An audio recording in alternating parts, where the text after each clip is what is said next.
Hello everyone, I am Meenu और आप मेरे साथ सुन रहे हैं मोहब्बत है बस तुमसे कहानी का एपिसोड नंबर 34। अगले दिन पीयूष अपने तय समय पर उठ गया था। बाथरूम से अपने बाल टॉवल से पोंछते हुए वो बाहर आया। उसके गठीले बदन पर पानी की बूंदें दिख रही थी। उसके बालों से पानी गिर रहा था। टॉवल को बेड के एक तरफ फेंकते हुए वो कबर्ड की तरफ बढ़ गया। थोड़ी देर बाद वो पूरी तरह तैयार था। घड़ी पहनने के लिए वो कबर्ड के पास गया और अंदर उस दराज को उसने खोला। वहाँ उसका वॉलेट और काफी महंगी रिस्ट वॉच मौजूद थी। उसने अपना हाथ दराज में डाला और एक घड़ी बाहर निकली। उस घड़ी का कांच टूट गया था। ये वही घड़ी थी, वही जो शालिनी ने उसे दी थी, और वो शायद बंद भी हो गई थी। मगर उसे जिस जतन से पीयूष ने रखा था, मानो वो उसके लिए सबसे ज्यादा कीमती हो। एक गहरी सांस छोड़कर उसने अपनी पैंट के जेब में वो घड़ी डाली और उस दराज से एक महंगी लेदर रिस्ट वॉच निकाली और उसे अपने हाथ में पहन लिया। खुद को एक नजर उसने देखा। सेट किए बाल, गहरी ग्रे आंखें जिनमें मौजूद भावों को पहचानना मुश्किल ही था, हल्के लाल होठ जिन पर बिल्कुल छोटी सी मुस्कुराहट फिलहाल मौजूद थी। उसके गठीले शरीर पर व्हाइट शर्ट खूब फब रहा था। कोट पहनकर अपना वॉलेट जेब में रखते हुए उसने अपना मोबाइल टेबल से उठाया और बेड पर सोते पार्थ को देखकर लाइट्स बंद करके वहां से निकल गया। डाइनिंग टेबल पर बैठकर कॉफी पीने के साथ साथ वो मेल्स चेक कर रहा था। बेड पर स्वर सुकून की नींद सो रहा था। बाथरूम से पानी गिरने की आवाज आ रही थी। थोड़ी देर बाद बाथरूम का दरवाजा खुला और अपने गीले बालों को टॉवल से रगड़ते यामिनी बाहर आई। स्वर को सोते देख उसने सिर हिला दिया और बालकनी के पर्दे हटा दिए। सूरज की पहाड़ों से छनकर आती रोशनी जो स्वर की आंखों पर पड़ी तो उसने कुनमुनाकर करवट बदल ली और होठों ही होठों में बुदबुदा दिया, क्या यार यामिनी, सोने दो ना। यामिनी ने सिर हिला दिया और आईने के सामने जाकर अपने बालों को सुखाने लगी। उसके बालों से पानी की छींटें जब स्वर के चेहरे पर पड़ी तो उसने अपनी आंखें जबरदस्ती खोली और उसकी नजरें सामने जाकर ठहर सी गई। हाय बेबी, सुबह सुबह तुम्हें देख लिया तो दिन तो अच्छा ही जाएगा। अच्छा, लगता है मिस्टर रायजादा की आज काफी इम्पोर्टेंट मीटिंग है, तभी सुबह सुबह इतने खुश दिख रहे हैं। तुम्हें कैसे पता? मैं तुम्हें कल बताने ही वाला था, मगर तुम सो गई थी और थक भी गई थी तो जगाना मैंने ठीक नहीं समझा। स्वर जिस तरीके से बोला, यामिनी हंस दी। सुबह मेल आया था ना आपके मोबाइल में, मीटिंग रिलेटेड, तो मैंने देख लिया था। उसका कहना भर था कि स्वर ने झट से उसका हाथ पकड़कर अपने ऊपर खींच लिया। यामिनी के चेहरे पर अब भी हंसी ठहरी थी, जिस वजह से जो गालों में हुए गहरे डिंपल और वो मुस्कुराती आंखें। स्वर जितनी बार भी यामिनी को देखता उस पर बार बार उसको प्यार आता। शादी के लगभग 9 साल से ज्यादा का वक्त बीत गया था, मगर उनका प्यार समय के साथ मजबूत होता जा रहा था। उसको अपने बाहों में समेटकर वो वापस सोने लगा। यामिनी ने उससे दूर होना चाहा, मगर उसका सर अपने सीने में टिकाकर उसके बालों में हाथ घुमाते हुए कहा, सोने दो बेबी। यामिनी ने अपने हाथ उसके सीने पर रखकर उससे दूर जाने की नाकाम कोशिश करते हुए बोली, बिल्कुल नहीं स्वर, अब उठिए, क्या कर रहे हैं आप, देर हो रही है मुझे। लेकिन अगले ही पल स्वर ने उसे अपने दोनों बाजुओं में समेट लिया और उसके गाल पर किस करके बोला, अब तुम आराम से सो सकती हो। यामिनी ने कुछ बोलने के लिए मुंह खोला ही था कि उनके कानों में दरवाजे के पीटने की आवाज पड़ी, जिससे यामिनी चौंक गई। उसने स्वर की तरफ देखा, जिसके चेहरे पर चिड़न के भाव आ गए थे। वो उससे झट से दूर हुई और उसने हंसते हुए जाकर दरवाजा खोला तो सामने देखकर वो मुस्कुरा दी। सामने उसकी देवरानी यानी रायजादा परिवार की छोटी बहू मधु खड़ी थी। सॉरी भाभी, डिस्टर्ब करने के लिए, लेकिन पापा भैया को बुला रहे हैं, कुछ काम से रिलेटेड बात करनी है। मधु ने पहले शरारती मुस्कान लिए माफी मांगी, फिर अपनी बात पूरी की तो यामिनी ने हंसकर बोला, कोई बात नहीं मधु, मैं वैसे भी आ ही रही थी और स्वर भी उठ गए हैं, वो भी आ जाएंगे। उसकी बात सुनकर यामिनी ने मधु को देखा तो वो मुस्कुराकर हामी में सिर हिलाकर वहां से चली गई। उसके जाने के बाद दरवाजा बंद करके वो पलटी और स्वर को देखा। वो अभी भी अलसाया सा पड़ा था। उसका हाथ खींचते हुए बाथरूम की तरफ धक्का देते हुए यामिनी बोली, बस स्वर, जल्दी जाइए, पापा आपको बुला रहे हैं। उसकी बात सुनकर झट से स्वर भी बाथरूम में चला गया। थोड़ी देर बाद उस बड़े से घर के डाइनिंग टेबल पर हंसी ठिठोली हो रही थी। पूरा परिवार साथ में नाश्ता कर रहा था। घर के मुखिया और अभी भी अपने बेटों के बिजनेस में कभी कभी हाथ बटाने वाले नारायण रायजादा अपने बड़े बेटे स्वर रायजादा और छोटे बेटे अमित रायजादा के साथ नाश्ता कर रहे थे। दोनों बहुएं भी नाश्ता परोस रही थी। उनके गोद में बैठी वो छोटी सी लगभग 4 साल की बच्ची अपने दादाजी की गोद में बैठी खेल रही थी। धनु, अमित और मधु की बेटी और पूरे परिवार की लाडली, इस समय सारी चीजों से अनजान बस खेलने में व्यस्त थी। स्वर, काम कैसा चल रहा है? नाश्ता करते हुए ही नारायण जी ने स्वर से पूछा तो स्वर बोलने लगा, काम बिल्कुल ठीक तरीके से चल रहा है।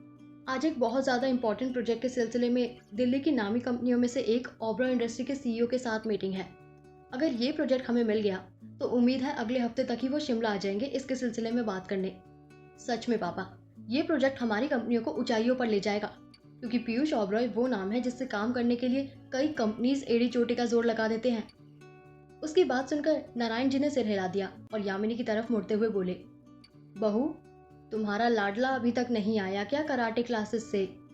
यामिनी ने हंसते हुए इनकार से सिर हिलाकर कहा, नहीं पापा, उसके सेल्फ डिफेंस के क्लासेस अभी चल रहे हैं और थोड़ी देर में आ जाएगा वो भी। उसकी बात सुनकर नारायण जी ने सिर हिलाकर वापस धनु के साथ खेलने में मग्न हो गए। नाश्ता करके स्वर और अमित भी ऑफिस के लिए निकल गए। मधु और यामिनी ने घर के कामों में खुद को व्यस्त कर लिया और नारायण जी धनु को लिए गार्डन की तरफ बढ़ गए अपने पोते के इंतजार में। शालिनी ने अपना हैंडबैग उठाते हुए तेजी से बाहर निकलते हुए पीयू को देखा।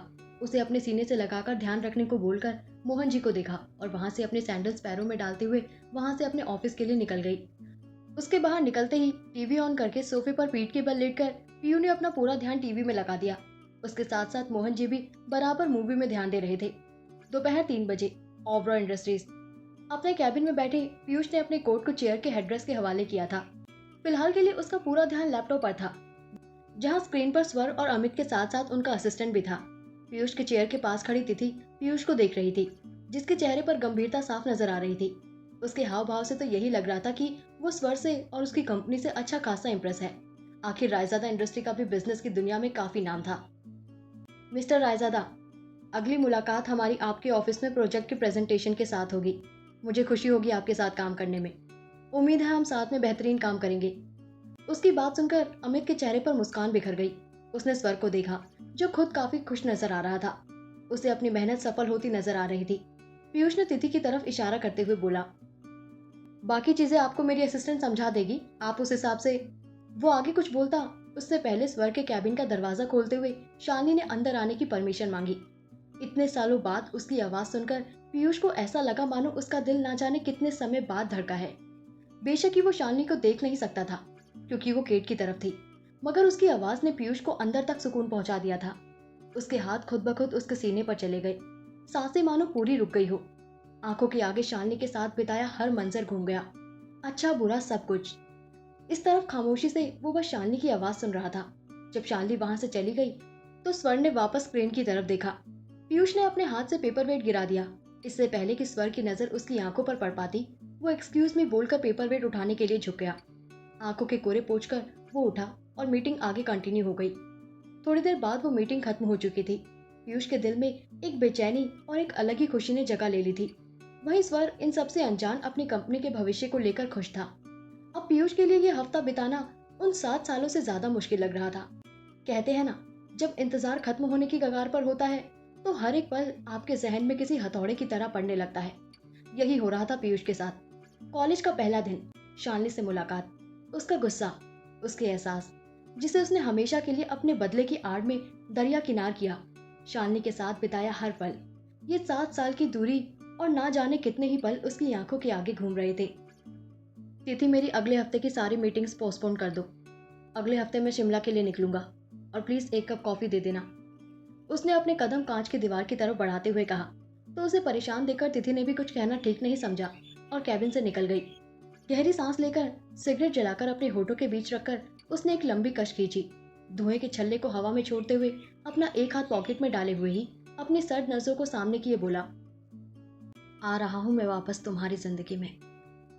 पिछली बार तुमसे दूर हुआ क्योंकि तुम्हारे काबिल बनना था।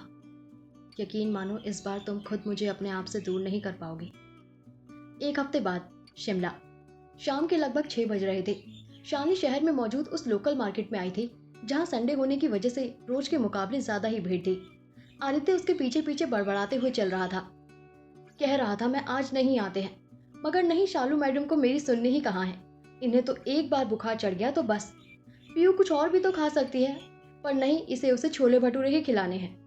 वो आगे कुछ बोलता उससे पहले उसके हाथ में सब्जियों की पॉलिथीन लेते हुए शालिनी ने उसे घूर कर कहा, अब चुपचाप जाओ और एक जगह खड़े रहना, मैं खुद जाकर लेकर आती हूँ बाकी की सब्जियां। कहकर वो आगे बढ़ गई। हल्के मैरून और क्रीम कलर की साड़ी में वो बहुत प्यारी लग रही थी। एक हाथ में घड़ी पहने और गले में सिंपल चेन और मेकअप के नाम पर बिल्कुल हल्का नामात्र लिपस्टिक और उन गहरी हरी आंखों में पसरे सूनेपन को छुपाती काजल, गहरे भूरे बालों की ढीली सी चोटी और माथे पर छोटी सी काली बिंदी। वो तेजी से आगे बढ़ने लगी तो आदित्य भी उसके पीछे बढ़ते हुए बोला, अरे मैं मजाक कर रहा था शालू, सच में। शालिनी ने कुछ भी नहीं बोला। तभी एकदम से आसमान में बादल छाने लगे, जिन्हें देखकर आदि ने मुंह बना लिया। चल शालू, अब चलते हैं, बारिश कभी भी शुरू हो सकती है। कहते हुए आदि ने उसके हाथ से सामान ले लिया। तू जा आदि, मैं बस 2 मिनट में कुछ सामान लेकर आती हूँ। शालिनी ने जब बारिश से बचने के इरादे से अपने सिर पर हाथ रखते हुए कहा, तो आदि ने सिर को हामी में हिला दिया और बोला, लेकिन जल्दी आ, वरना बारिश शुरू हो जाएगी, फिर रुकने से रही यहाँ की बारिश। आदि पलट कर चला गया तो शालिनी दूसरी तरफ दुकान में चली गई। जब हल्की हल्की बूंदाबांदी उसके चेहरे पर पड़ी तो उसने चिढ़कर सिगरेट बुझा दिया। उसने अपना हाथ उठाकर अपने बालों में हाथ फेरा तो उसके हाथ में शालिनी के उस चेन पर बारिश की कुछ बूंदें गिर गई। पीयूष के लब मुस्कुरा दिए। गहरी सांस लेकर अपने दोनों पॉकेट में हाथ डालकर वो बोला, आखिर तुम्हारे शहर में आते ही बारिश की इन बूंदों ने मेरा स्वागत कर ही दिया शालिनी। इधर दुकान में सामान लेती शालिनी का दिल एकदम से धड़क उठा।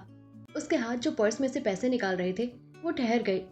आखिर दुकान में काम करने वाले लड़के के बुलाने से वो होश में आई और सिर झटक कर पैसे निकालने लगी।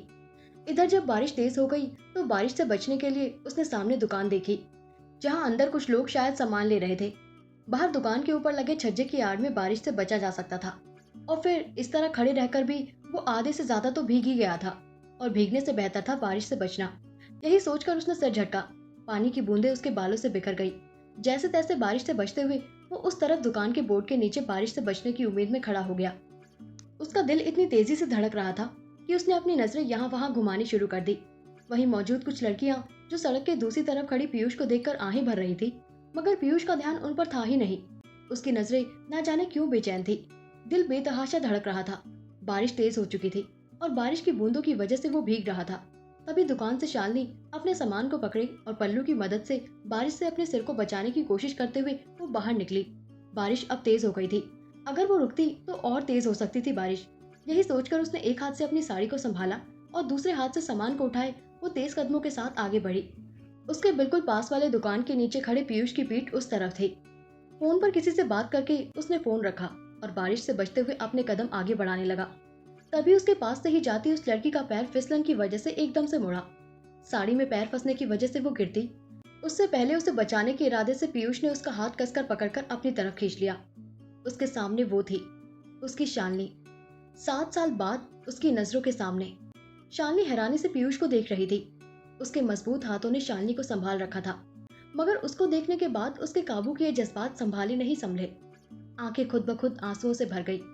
सफेद शर्ट जिसकी बाजुएं पीयूष ने कोहनी तक मोड़ी थी, बारिश में भीगने की वजह से उसका गठीला बदन और कसी हुई मांसपेशियां साफ नजर आने लगी थी।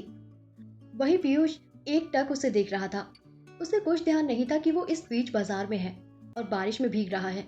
वो बस शालिनी को अपनी नजरों में उतार रहा था। उसकी आंसू भरी हरी आंखें देखकर पीयूष को अपने दिल में एक गहरा दर्द महसूस हुआ। शालिनी की तंद्रा जैसे ही टूटी, उसने अपना हाथ झटक कर छुड़ाया। पीयूष उसके इस मूव से एकदम हैरान रह गया। अपने सामान को संभालते हुए वो दिखाने लगी जैसे वो पीयूष को जानती भी नहीं, मगर उसके नजरों की तपिश शालिनी को खुद पर साफ महसूस हो रही थी। शालिनी तुम। इसके आगे वो कुछ भी बोलता उससे पहले आदि शालिनी के पास भागते हुए आया। उसके हाथ से सामान लेते हुए उसका हाथ पकड़कर डांटने वाले लहजे में बिना पीयूष की तरफ ध्यान दिए वो बोला, क्या कर रही है शालू, देख कितनी तेज हो गई बारिश, चल अब जल्दी। कहकर उसे आदि अपने साथ ले जाने लगा। एक नाराजगी और नफरत भरी नजर पीयूष पर डालकर शालिनी भी उसके साथ तेज कदमों से चली गई। क्या फिर मिलेंगे पीयूष और शालिनी? क्या पीयूष को पता चलेगा आदि के बारे में? जब आदि को पता चलेगा पीयूष के बारे में तो कैसा रहेगा उसका रिएक्शन? पीयूष से मिल पाएगी? इनकी किस्मत आगे क्या रंग दिखाएगी? जानने के लिए सुनते रहे मोहब्बत है बस तुमसे कहानी के आने वाले एपिसोड्स। Thank you.